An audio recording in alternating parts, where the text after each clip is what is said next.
Mahal na Birhen ng Fatima, huwara ng pagkalima,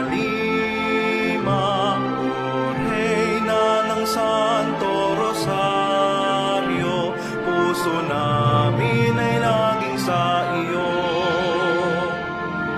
Kagandahang nasilayan, nasadyang kay Timur